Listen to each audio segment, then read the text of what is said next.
Halo, selamat pagi anak-anak. Sekarang kita mau belajar tentang materi genetik. Ini Miss Niken pakai video recording aja. Nah, yang kita tahu ini adalah tentang sel. Nah, di dalam sel itu terdapat banyak sekali bagian-bagian organel, antara lain mitokondria, nukleus, retikulum endoplasma dan lain-lain, di mana mereka akan berperan juga terhadap sintesis protein.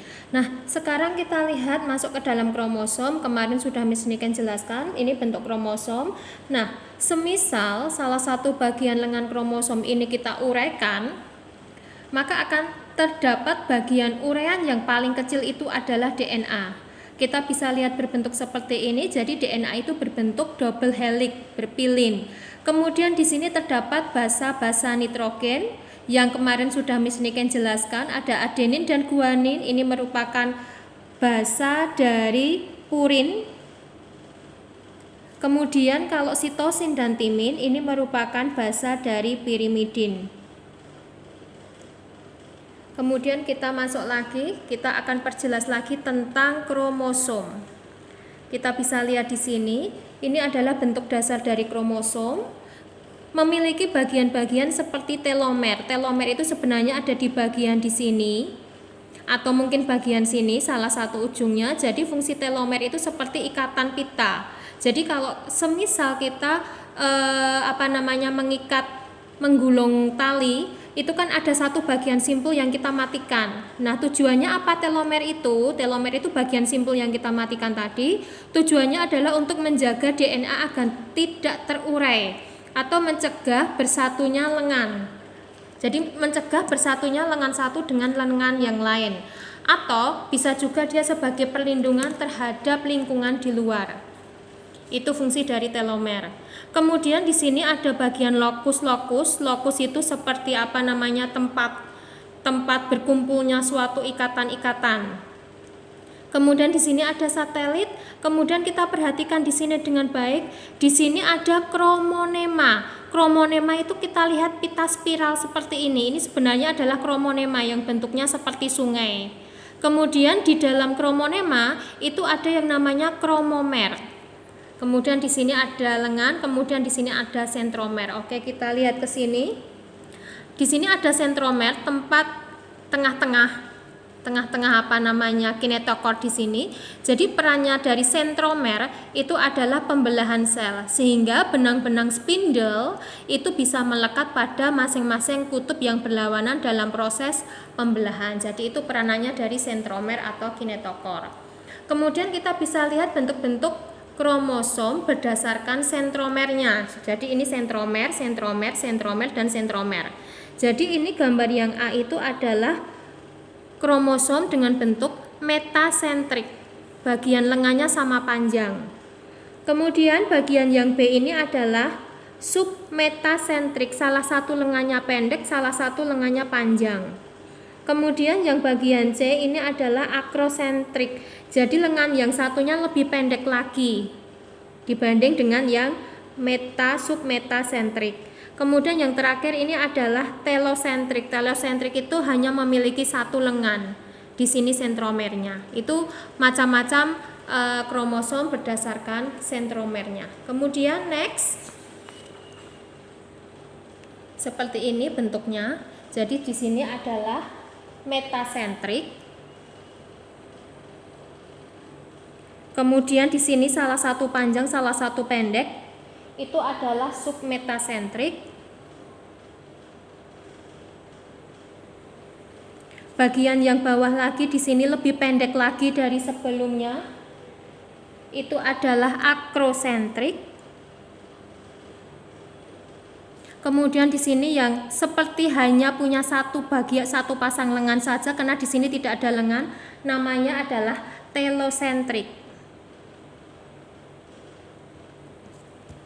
Oke, kita lihat. Nah, pengaruhnya kromosom bagi makhluk hidup apa, Miss? Oke, kita lihat di sini. Yaitu pengaruhnya adalah pada salah satu jenis penyakit sindrom Down. Jadi ini adalah kelainan pada kromosom nomor 21. Logikanya pada normalnya manusia, kromosom itu hanya sepasang, tetapi lihatlah yang nomor 21 ini ada 3 kromosom, namanya trisomi. Nah, inilah yang menyebabkan sindrom Down. Kan manusia itu normalnya 44A XY pada kromosom autosom pada umumnya, tetapi karena ini ketambahan 1, maka jadinya 45 kromosom di autosom, jadi di sel tubuh, tidak berpengaruh pada sel kelaminnya. Tuh. Kemudian dapat kita lihat juga pada ini Drosophila melanogaster, ini adalah lalat buah. Ini yang membedakan nanti kromosom untuk seksnya betina itu 3AAXX. Kemudian untuk kromosom jantannya 3AAXY. Kita lihat di sini. Yang nanti menentukan mata merah atau mata hitam. Oke, lanjut lagi. Seperti ini struktur DNA, kita sudah mulai masuk ke DNA. Jadi ini adalah ikatan pilinan. Jadi kan DNA bentuknya seperti ini, berpilin ganda seperti ini. Kemudian ini adalah yang merah-merah berwarna itu adalah basa nitrogennya. DNA itu memiliki ciri-ciri dia adalah gulanya adalah deoksiribosa. Kemudian basanya tetap sama, ada purin dan pirimidin. Kemudian kita bisa lihat di sini strukturnya lebih detail lagi. Setiap basa ini diikatkan oleh namanya ikatan hidrogen. Antara adenin dan timin itu memiliki 2 ikatan hidrogen, dan guanin, sitosin itu memiliki 3 ikatan hidrogen. Jadi di antara pasangan ikatan ini yang lebih kuat adalah pasangan G dan pasangan C ini, dia lebih kuat. Kemudian di sini kita bisa melihat yang dimaksud dengan satu nukleosida itu adalah satu basa nitrogen dan satu gula. Kemudian kalau nukleotida, kita bisa lihat kolom persegi yang ada di bawah ini. Nukleotida adalah satu basa nitrogen, satu gula, dan satu fosfat. Jadi yang merah ini adalah fosfat. Yang bentuk segi 5 ini adalah gula deoksiribosa. Kemudian yang di sebelah sini itu adalah basa N atau basa nitrogen. Jadi ada 3 susunan ini, makanya disebut satu nukleotida. Berarti kalau satu rangkaian banyak dari nukleotida ini, banyak sekali rangkaian ke bawah, itu namanya polinukleotida yang nantinya akan diubah ke dalam bentuk kode asam amino. Kita lihat di sini basa nitrogen ada purin. Purin itu terdiri dari adenin dan guanin, sedangkan pirimidin terdiri dari timin dan sitosin. Ini kodenya bisa S, bisa C. Kalau untuk RNA, timin ini nanti akan kita ubah menjadi urasil. Oke, kita masuk lagi ke bawah. Di sini ada 3 hipotesis replikasi DNA. Apa itu? Yang pertama adalah semi konservatif. Jadi ini adalah DNA induk. Kemudian setiap rangkaian DNA induk, jadi setiap pitanya itu akan memisah sendiri dan akan membentuk pasangannya sendiri. Jadi yang merah ini adalah pasangannya, hasil bentukan, template-nya. Kemudian yang konservatif itu, ini pita DNA asli. Dia akan mencetak secara keseluruhan cetakannya. Kemudian ini kalau ini dispersif. Kalau dispersif ini berarti yang biru ini adalah DNA aslinya, kemudian yang merah-merah ini adalah cetakannya.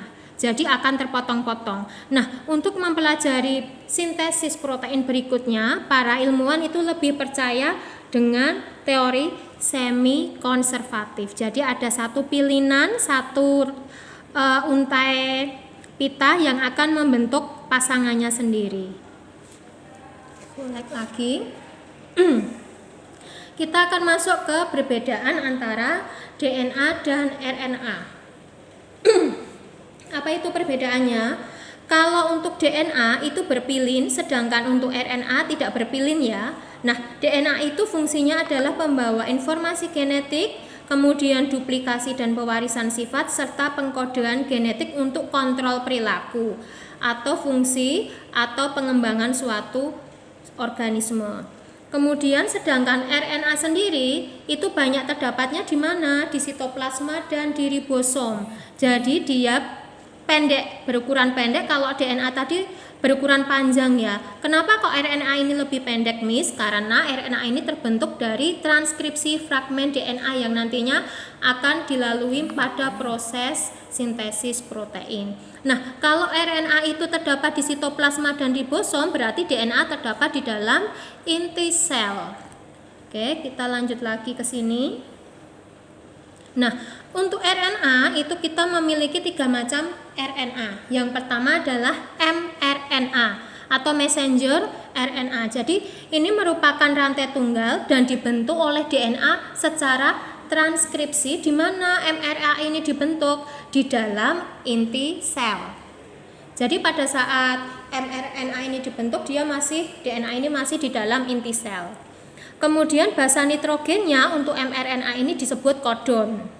Karena apa? Karena fungsinya adalah pembawa kode genetik atau kodon dari inti sel ke sitoplasma. Jadi nanti ketika sudah terbentuk kodon ini akan dibawa keluar dari inti sel ke sitoplasma untuk masuk ke ribosom. Kemudian yang kedua ada tRNA, itu merupakan rantai tunggal atau pendek dan dibentuk oleh DNA masih di dalam inti sel yang akan diangkut ke sitoplasma nantinya. Jadi fungsi tRNA itu apa? Fungsinya adalah penerjemah, karena T ini singkatan dari translate. Jadi dia akan menerjemahkan kodon-kodon yang sudah dibawa dari mRNA nanti, yang dibawa mRNA tadi yang sudah terbentuk, kemudian dia menerjemahkan fungsinya. Kemudian membawa apalagi asam amino dari sitoplasma ke ribosom dan merekatkan asam amino tersebut ke urutan kodon mRNA. Nah, ujungnya disebut antikodon, itu yang melekat kodon pada mRNA, sedangkan salah satu ujung yang lain itu melekatkan asam amino.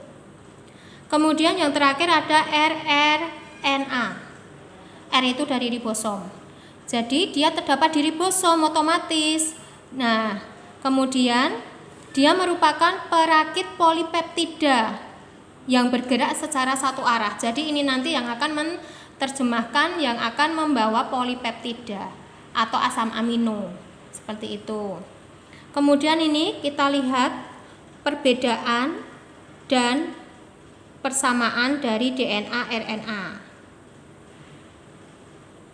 Oke, silakan dibaca sendiri. Sudah paham? Sudah Miss Niken jelaskan tadi kalau RNA itu gulanya ribosa ya, karena diawali dari R. Kemudian kalau DNA itu deoksiribosa. Oke, next lagi. Kita sudah masuk ke sintesis protein. Nah, kita lihat di sini nih. Ini adalah kodon-kodon pada DNA. Ini sudah ada rumusnya sendiri di sini. Oke, sebentar lagi akan saya lanjutkan ke sintesis protein. Selamat belajar.